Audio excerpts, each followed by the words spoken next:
How to deal with an overcritical mom. Now, sometimes when you have an overcritical mom, it's easy to get defensive or get provoked or just get into a state of heavy emotion and complete not enoughness, because as your mom, they know exactly what to say to reduce you to be think really low of yourself. And often the kinds of criticisms mom gives a daughter is constant preoccupation with weight. And so I'm going to use that as the main example. So for me, what I did, my mom has been commenting on my weight since back when I was in high school. When she first commented on it, it was the first time I had any self-consciousness of even realizing that that was a thing to worry about. So it was awful, because as a teenager, you're already preoccupied with your identity and how you compare to others.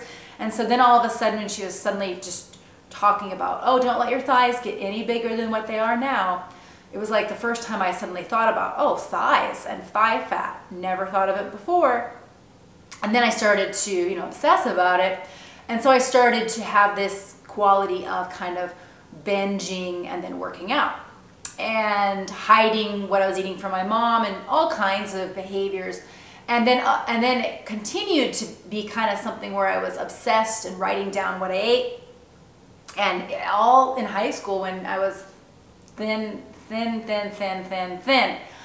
by all standards. So anyway, what I've learned to do, like, I definitely needed to tell my younger self this then, because then I just took the criticism as fact and as something to worry about and something to really fester, and to the point where I wouldn't, in college, I remember being terrified when my mom would come visit, because I thought, oh, she's going to see my thighs and think they're fat. I don't even want to see her and deal with the criticism.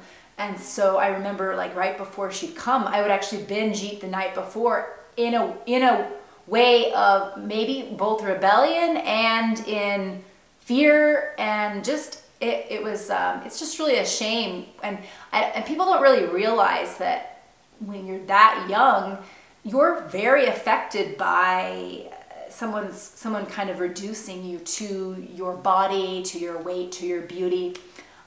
Because you're so impressionable about it, and of course, like, I know there's this kind of culture of almost overly saying that being fat is okay, to the point of denial. So I understand that, yes, we want to be. We don't want to be so far from taking responsibility for our weight that we're, like, constantly in denial about it. But at the other side, I also think that there's this certain dynamic between moms and daughters, where moms can just be very critical of a daughter's weight before there's even a problem, before there's anything. They just are hyper focused on it. And they don't do it in a way that's very kind. They do it in a way that's extremely reducing a girl to her body and then making her preoccupied with her body. So how do you deal with this kind of criticism? I say one of the first things that I did was kind of laugh at the absurdity of it inside. First, there's making you feel good. So first, it's about you kind of lightening up the situation in your own frame, and just kind of laughing at it and feeling the ridiculousness of it, but not necessarily sharing that with your mom, but just you kind of thinking, oh, this is funny, she's on this again. And you don't get into that defensiveness or that really reactivity or activation of feeling really hurt and showing her that. So I used to kind of do that just internally. But that's not effective enough, because it's not getting her to see how it's a problem. So the other thing I did was I said, and this was the most effective thing I did that stopped it, was I said, when you say things, when you constantly nag me about my weight, I actually it doesn't work. Like, it actually just makes me almost want to gain weight out of spite, or it just doesn't make me feel excited about gaining or losing weight just to please you, so that's how I'm loved, is this condition of I must be thin and then I will get compliments from you. Actually, I didn't say it that long. I really just said, really was pretty short. I said, look, you constantly making comments about my weight makes me want to gain weight, not lose it.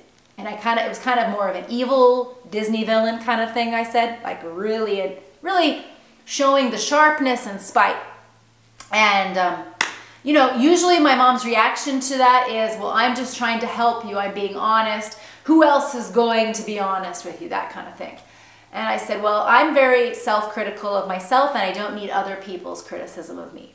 You know, I said, I make a point to work on myself in so many ways. I don't need other people jumping in to tell me what's wrong with me, okay? I know what's wrong with me, and you don't need to be in the choir telling me as well.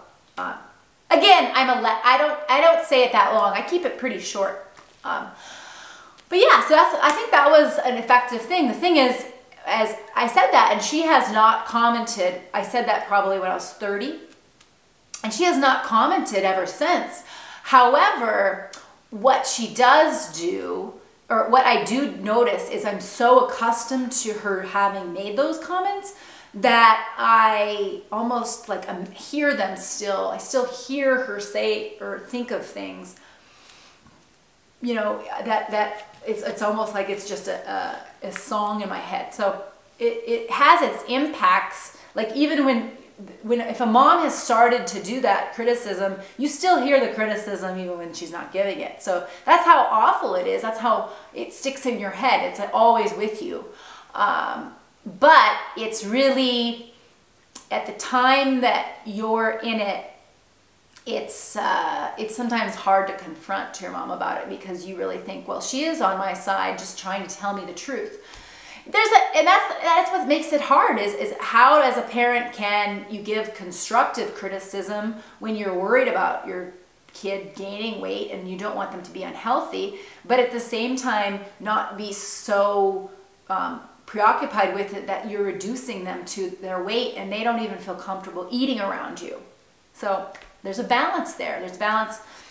Another thing to do is, I've said to lighten it up inside your own framing, but also to lighten it up for that person. Like, that person makes a comment and you kind of say back to them something that's indicating that they're kind of ridiculous or funny. So, like, if my mom often says, you know, one of the best ways to lose weight is to skip breakfast. She always brings this up, like, just skip breakfast.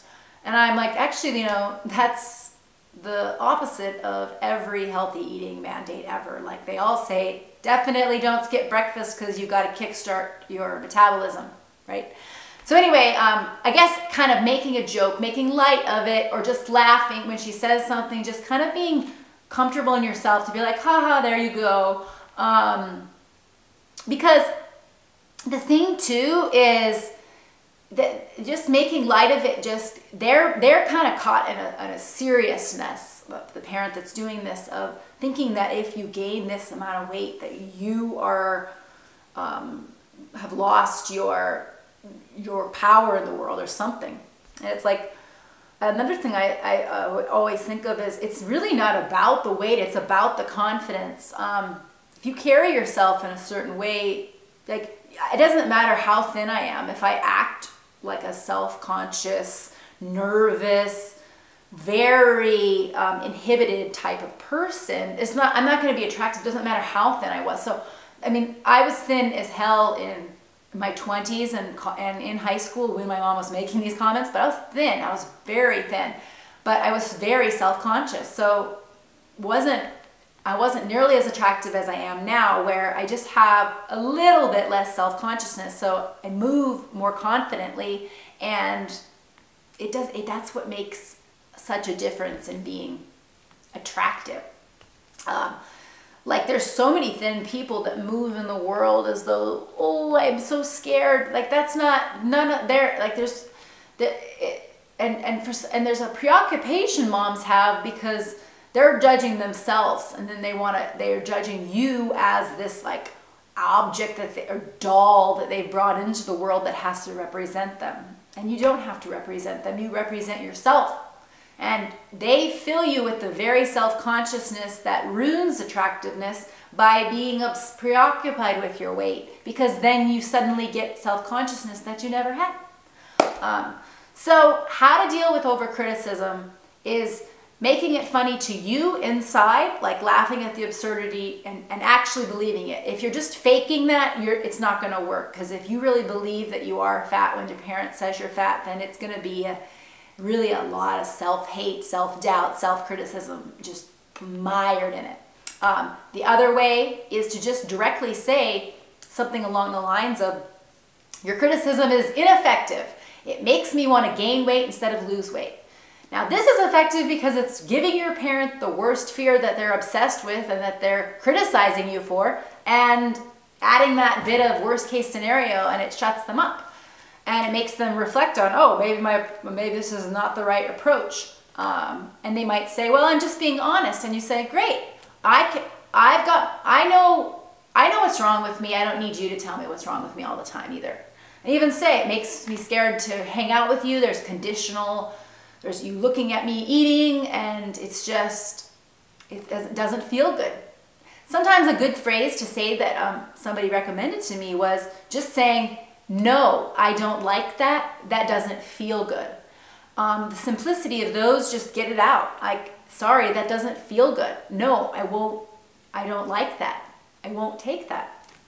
And yeah, so, and then the other way of criticism is to make light of it directly, not to the person making the remark, not just to yourself, but to kind of make a joke or make light of it to them so that they get out of this like really serious judgmental kind of fierceness, you know. But the truth is that the criticism is always going to hurt, because some people know how to really push your buttons. And so there's just a way of trying to stand outside of it and to realize that this is their assessment and preoccupation that has to do with their worrying about how you reflect on them, and then they are wanting you to be beautiful, because that's the main thing that a woman has in power, is perceived as beauty, but that it's almost this kind of enmeshment quality where it's really not, they do not need to be involved with how you present yourself. They need to focus on their own life. And you can also say, I focus on my own self-development and being the best I can be, so how about you then focus on your own self-development, because this constant criticism does not make me want to be anything that you want. It makes me want to rebel against it. So hopefully that helps you. I know there are other veins of criticism that can come up, but this is focused on what I encounter as the most common with mother-daughter, me